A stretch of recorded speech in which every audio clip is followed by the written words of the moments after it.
Today, I'm going to introduce you to Sketch. In this video, I'll show you how to get started with Sketch by showing you the interface, how to create and duplicate artboards, how to make text and color styles. I'll also show you the power of Sketch's symbols and overrides. Let's get started.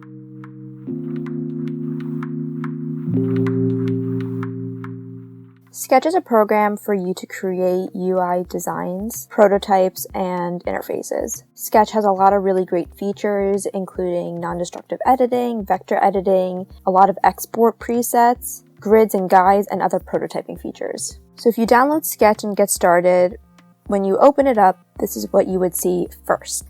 In the welcome screen, you can open up some recent documents, but if you've never made something with Sketch before, then this would be empty. And they also have templates for you to get started. So if you wanted to make an Android icon design, iOS app design, web design, you can get started with these templates. But for right now, I'm just going to say brand new document and open it up. So when you open up Sketch for the first time, this is what you see. It's the empty state of Sketch. On the left side here, we have a panel that will contain all of our layers and pages. On the top here, we have a tools menu to have quick access to particular tools that you can use. Over here on the right side, we have this inspector menu that changes depending on which item is selected in the canvas. So to get started with Sketch, you would need to create artboards because that's what you work on. First, I would click A, the letter A, and then on here, the inspector menu changes. So I can add an Apple device, material, responsive, paper, or custom. I'll just pick an Apple device and I'll just pick an iPhone 7 size. So this is what it looks like. Just a note, you can access anything you want to add to the canvas with this insert button. So you can add a vector, pencil shape, text, image, artboard, slice.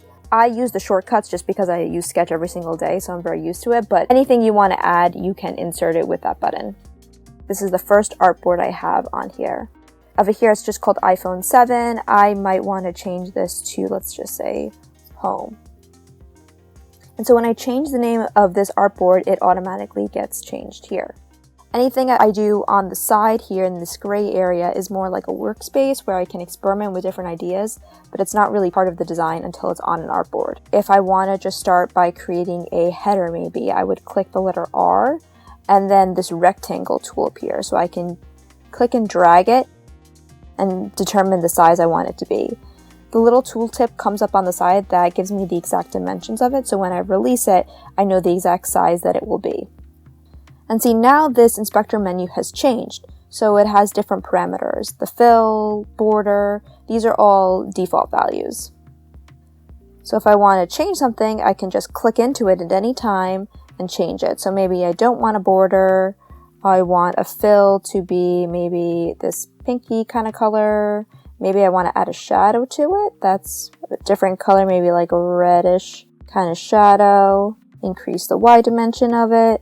Now let's add another element on the page. So I tap O, and when I start creating, it can be warped to any size, but if I hold down Shift, it retains that circle shape.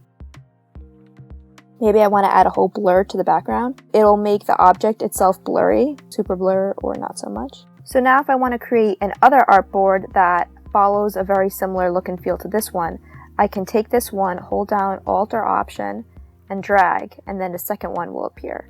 So this one I might just say, maybe this is a welcome page. The really powerful thing about Sketch is creating symbols, where you would create an element once and then have it repeat throughout the designs. So here I have this oval here and this oval here.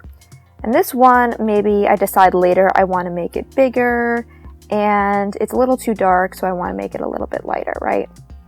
Well now, imagine if I had 20 or 30 artboards with that same element. I would have to go to each one, make it bigger, change the color of it, which I could use this eyedropper to change the color of it, but I would have to do it to every single one, make sure it's the same size throughout, and make sure the measurements are all the same. With Sketch, you can create symbols of it. So I could take this element and say over here, create symbol. I'm just going to call it circle 1. So this element is currently a symbol, which means if I click into it, it brings me to this other page. It brings me to the symbols page. So page 1 is where I was doing all of my artboard work, and all of your symbols will live on the symbols page. Right now I only have one symbol created, so it's the only one here. But on this, I can take this symbol and change it however I want. I can completely change how it looks on this page. And now on that artboard, it's there. It has that edit. The beauty of this is that I can use it throughout. So instead of having this one, I can delete this and say insert symbol circle 1. I have that as a symbol now and I can apply it there. So let's just make another page. I'm just going to call this profile view, let's just say. And so on the profile view, I realized like, oh wait, this isn't exactly how I need it to be. I can go into it and change it again. And when I go back, it's changed on every single page, which is great. Overall, the visual design will be consistent as long as you make it into a symbol and reuse it throughout. Another really great feature is all the distance tools that Sketch has implemented. So when I tap on an element, I could hold down Option and it shows me the distance this element is from the bounding walls. So it's 92 pixels away from the left side, 91 from the right, 201 from the top, and 274 on the bottom. So I can move it, and when I move it, it also tells me the relationship between the circle and my header.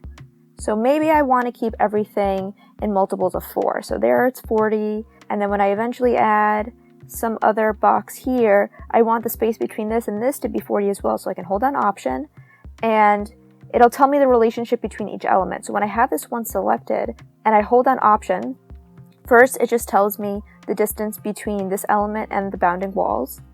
Then if I move my cursor over an element, it says the relationship between this and this element, and then this one and this one. I want this to be 40, and right now it's 47, so I have to go up 7 pixels, so I just click up the up arrow 7 times, and now it's 40. You can also do some really great math and manipulation over here in the inspector panel. So let's say I have this rectangle, and I realize it's too long and I want to take this width and divide it in half. I want it to be a half the screen. Well, instead of trying to figure out what's 375 divided by 2, I could just go to this width, divide by 2, and click enter, and it does the math for me so I don't have to think about it. Also, if I know there's a particular height I want this to be, I could just change the height exactly how I want it to be. So here it's 100. Well, now this element is all the way pinned to the left side, but my intention was to make it half the length directly in the center of the screen. Well, up here we have different alignment tools that you can use. So here is having it left aligned, which it currently is. Here it's moving it to the center. Here is it to the right. Then this is making it top aligned to the artboard, center aligned to the artboard, and bottom aligned to the artboard. Well, I want to make the center aligned, and I want the distance between this one and this one to be 40. Right now it's 205, so I can go over here and do minus 165. And now the distance between here and here is 40. The next thing I'm going to show you guys are text styles. Imagine in this header that we have, I want to add a text style that says welcome. So for this header, I want to make the typeface Helvetica with a regular weight. I want the color to be black, and I want the size to be 40. So I know I want to reuse this exact type style multiple times throughout the project. So what's the best way to build consistency? It's by having a text style. So over here in the inspector panel, I can see that there's a text style area, and I'm going to say create new text style.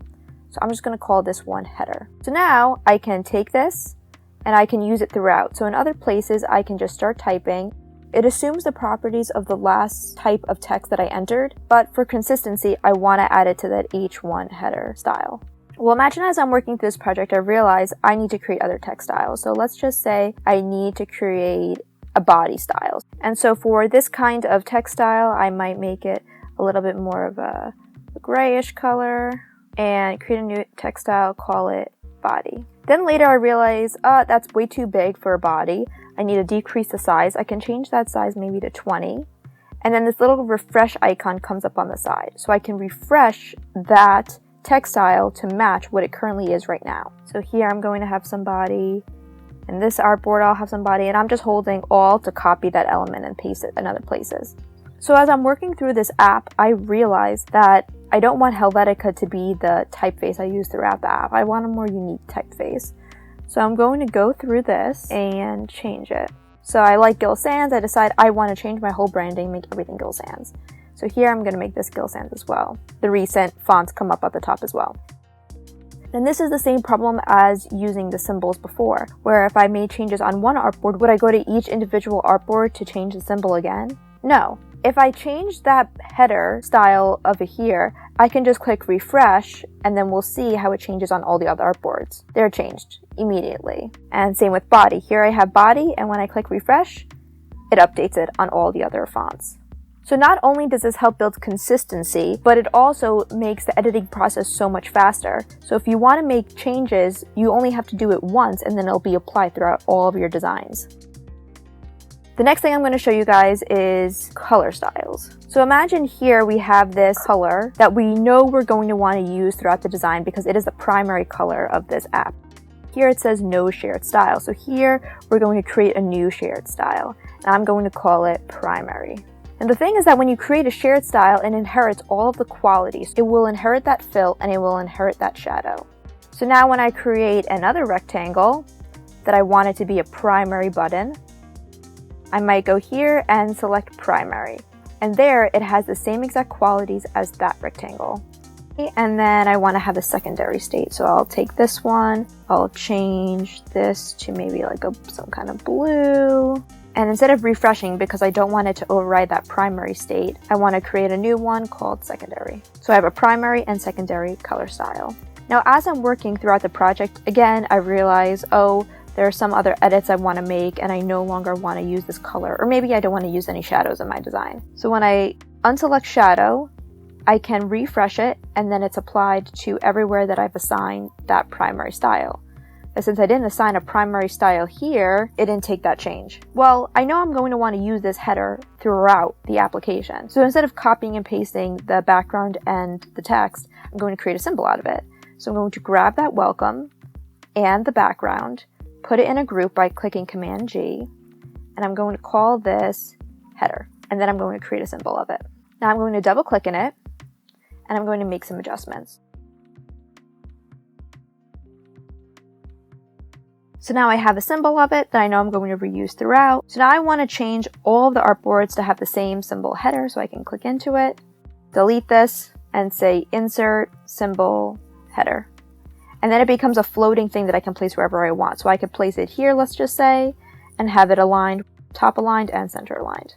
So let's say I'm working through this, I click into it, and I realize I want to change some element about this header. So here I decide, oh no, I want to make this white, so I'm going to refresh it. And I'm also going to change that background primary to a little bit darker of a color and refresh that as well. And I can return to the instance, and now it places me back onto my artboard page. The change was made to all the artboards. You can also rearrange all of the layers panel, so I can collapse all the layers if I want to. Take this welcome, move it above, move that home, move it above. It's just for organization, however you want to organize this layers panel. You can open it up and click into any element through the layers panel. Sketch also gives you the ability to complete overrides, which is extremely helpful. So let's say, okay, I have this header style that I'm using throughout, but I don't want it to always say welcome. On the profile page, I want it to say profile. Well, instead of going in here, double clicking, creating another symbol called profile, right? I could do that, but then I'm just creating two symbols that I constantly have to edit. Let's go back here and just change the text over here. So on the inspector panel, there's this concept of overrides, where anything that is customizable, you could change in this override panel. So here, welcome is an editable text field, so I could change it to profile. And when I click enter, it's now changed to profile. Great, but what's the problem here? It doesn't retain its center aligned values, and that's because the text style was not center aligned. So if I click into it, and I click welcome by holding Command click, see the alignment is left aligned? I don't want it to be left aligned. I always want it to be center aligned, regardless of the text that's in it. So again, I'm going to refresh that text style, return to the instance, and now it is center aligned. I can write whatever I want, and it will appear here. Now, here's another problem. I wrote home page, and the E was cut off. Why is that? It's because this text area was fixed and only will fit the number of characters of welcome. So if I click auto and I return, it'll automatically expand the width of the text field to accommodate all the characters that you input. So here I'm writing homepage is here, and it expands. The last thing I'm going to show you guys is how to export. Imagine we have this button here that I want to export so the developers can just grab it and use it within the design. The great thing about Sketch is that you can make anything exportable. So by clicking this Make Exportable button on the bottom right, I can export it in whatever format I want. So PNG, PDF, TIFF, whatever I kind of want to export it as, I can decide it here. If I know I'm going to export this for an Android or iOS development, it already has the presets created here. So if I click iOS, it automatically exports this in 1, 2, 3x, or Android, it exports as all the DPIs. So by clicking export once, it will export all the different types so the developers can use it. So this is a brief overview into the Sketch app. I use Sketch every single day for UI design. Let me know if you have any other questions about the app, and I'll be happy to answer them. Thanks for watching!